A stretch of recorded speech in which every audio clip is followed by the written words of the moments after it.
What is up, guys? Welcome to Cinco Symposium. I'm going to talk to you today about the education system a little bit. So I think all of us are pretty painfully aware of how terrible the education system is in general. We're not preparing kids for the future. We're not teaching them about the basics of what they need, like a really just solid finances class, how to maintain money, how to be smart with your money, how to not buy just a bunch of stupid crap, how to invest it, how to build credit, how to buy a house, how to buy a car, all the stuff that you're going to do in life. They don't teach you. We're working, so many people take pre-calculus or something like that, which you'll never use unless you're going in some insane, math degree. But here is an interesting story. It's coming from Baltimore. And I'm just going to, this is a study that's all done in Baltimore. We're going to watch this video. But I would assume that this is pretty much most big cities. And this is most big cities that, if we're looking at it, are blue, Democrat run. But we're going to watch the video. We're going to listen to how abysmal the Baltimore system is and how just throwing money at it isn't working. Before we do that, please hit that like button, share the video. YouTube isn't going to help me out, so I am depending on you guys. Subscribe, trying to get to 1,000 subscribers. Help me do that as well. Comment, let me know what you think about these issues that I'm discussing. All right, let's get into it. So, Project Baltimore is what it's called. Apparently, Baltimore County spends almost 9 trillion. I'm sorry, not trillion, billion. 1.9 billion every year for education, and that comes out to about $14,883 per student each year. And this is the results that they're getting. He is facing a devastating reality as the latest round of state test scores are released. Our Project Baltimore team analyzed the results, and as Chris Papps reports, there's a shocking number of city schools where not a single student is doing math at grade level. Not a single student in an entire school. I see can't do math. The brightness of Baltimore kids. It's now been more than a year. We're not living up to our potential. Since Giovanni Patterson made national headlines by suing Baltimore City Schools for failing to properly educate generations of students. We, the taxpayer, are funding our own demise. Patterson was born here. He's right. Public education is funded by the taxpayers. Project Baltimore, and so when that's failing your kids, and it's from your money. Speechless.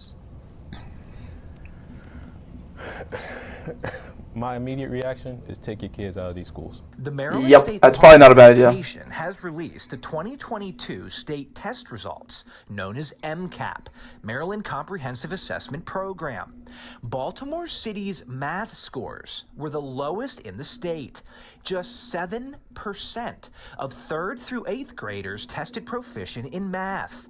That means 93% could not do math at grade level. But that's not all we found. Project Baltimore combed through scores that's so at sad. all 150 city schools where the state math test was given. We found in 23 Baltimore City schools, there were 0 students who tested proficient. 23 schools. Not a How many single student. thousands of students are in each one? You filed your lawsuit because of outcomes like this? 23 schools. Absolutely. They can't get one student that's proficient in math. Like one of the most basic skills you need. Essentially babysitters with no accountability. This is the future of our city. We got to change this. Among the list of 23 schools, here's how the numbers break down. 10 of them are high schools. 8 are elementary schools. 3 are middle high schools. And 2 are elementary middle schools. So you got 10 high schools. Let's talk about that for a second. You got 10 high schools. Not one single student is proficient in math. And if they're not proficient in math, I can only assume that they're not going to be very well or not doing any better in reading, writing, all the other subjects. They're going to be doing just as poorly or almost just as poorly. You can't do math. They can't do math at a basic level. High school math is not that difficult. And math, like I said, we use that in every single day. You go to the grocery store, you use math. You know what you're buying, how much it costs. You're comparing it in your head, like, oh, is this cheap or is this? You're thinking about credit card, you're thinking about interest. Okay, thinking, well, what's this? How much?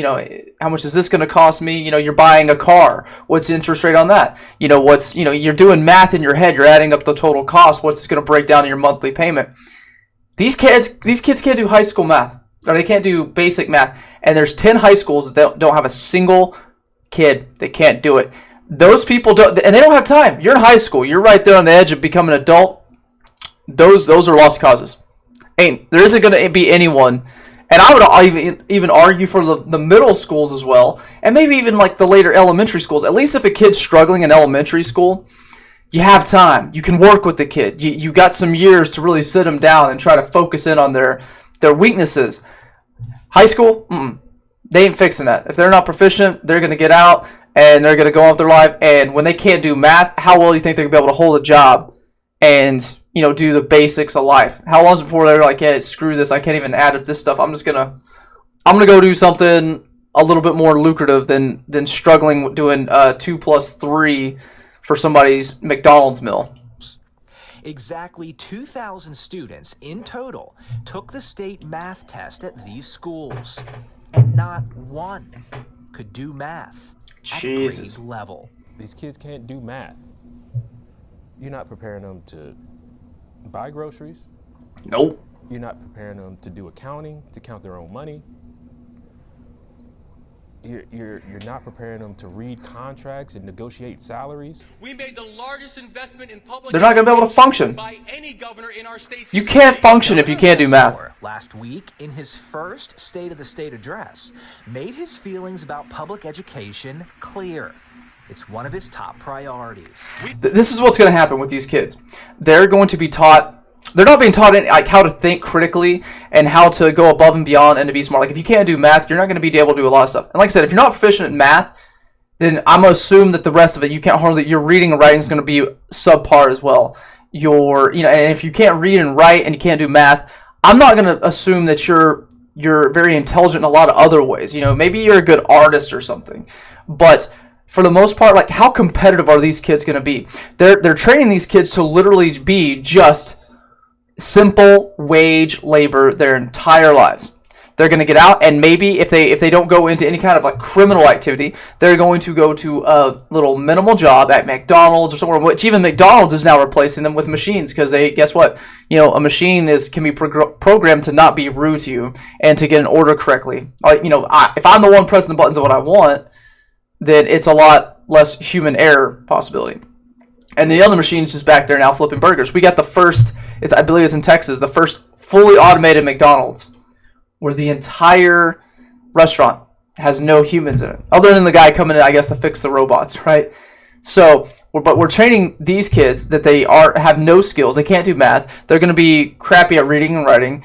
And we're training them to just be a regular wage labor type person, to go out and do these little jobs, and they're never going to be able to get out. We're training them to be completely just a simple worker. They're not going to know how to do math, so they're not going to know how to manage their finances well.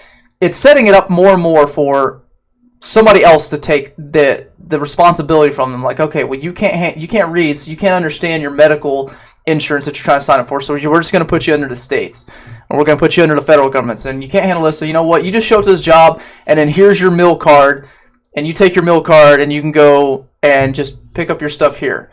And we're only going to give you so much, because you're not going to know how much you're going to get anyways, because you can't add it up. So we'll already have that prepackaged for you. You'll have a little sandwich meal. You'll get that 3 times a day. You just show up, do your stupid little work, and we'll give you your stupid little sandwich 3 times a day, and we'll send you back to your stupid little cubicle that you call a home, the little box, and you will own nothing and you'll be happy, right? Like, that's where we're heading. When people are stupid, when someone's smart, when someone can actually do math in their head, when they can read and write and they can critically think, they can eventually start to pick up and go, dang, like, I could move. I'm not getting paid. I could be getting paid. If I'm making a minimum wage job, I can move outside the city where the rent is 3 times higher than this outside place in the country, and I can still go work at McDonald's, or I can still go work somewhere else and make the exact same money, but I have to pay less for things. You feel me? Texas is a pretty cheap place to live, especially once you get in the smaller towns, things like that. If you're working a minimum wage job, why are you living in a big city? Why are you living in a place where everything is so expensive, when you're so cramped and rent is through the roof? You definitely can't own a property, because property costs millions of dollars, right? But we're not training people to think critically. We're not training kids to know math and to know that they're getting screwed. We're training them to just be dumb, just show up, do whatever job we tell you to do your little manual labor job. Don't ask questions, don't fight back, just be dumb and stupid, work the job, and everything will be fine. No, honestly, get your kids out of these schools. If you're in these schools, public education anywhere is it's pretty rough. I don't I can't say anything because my kids are in public education as far as that, but you bring them home at night and you're making sure they do their homework. You're going through with them. You're reading to them. They're reading to you. They're progressing. You're having student-teacher meetings. You better be involved with your kids' education. Ultimately, I think homeschooling is the best option if you have the ability to do that. And if we're spending $14,000 per student, instead that happening, why don't we make it easier or give people more tax breaks for people to do homeschooling? If you're not sending your kid to a public school, why don't you get some of that $14,000? Why don't you get that to sit there and buy materials and to get whatever, I don't know how much homeschooling programs cost, but to do stuff to help your kid learn at home instead of depending on the state to do it. These people are depending on the state to teach their kids, and the state is failing. And let me just tell you that the state will fail in this regard.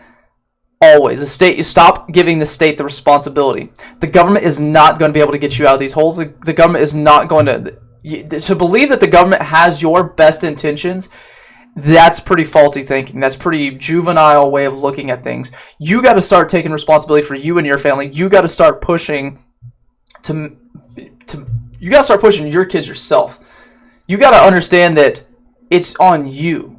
It's your responsibility to take care of you and your family. It's your responsibility to go seek knowledge and become better, get a better skill, get a better job.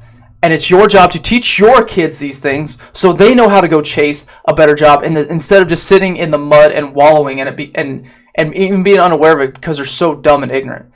This is so sad to see about public education, but this is the reality of where we are. This is the reality of a lot of places, especially bigger cities. Baltimore, this is one. I would challenge you, go look at LA, go look at Chicago, go look at Washington, D.C. Look at all these big, gigantic blue cities and see how good their public education is. See how their standards have done nothing but dropped. See how the kids are just becoming dumber and dumber and dumber and are gaining less skills and just setting them up for failure. Just setting them up for absolute failure. It's incredibly sad to see. I'm going to cut it right there. Let me know what you think. Public education system sucks. Like I said, up to you. Take care of your kids, educate them, you teach them something, or make sure they're learning. All right, guys, please hit that like button. Until next time, y'all have a wonderful day.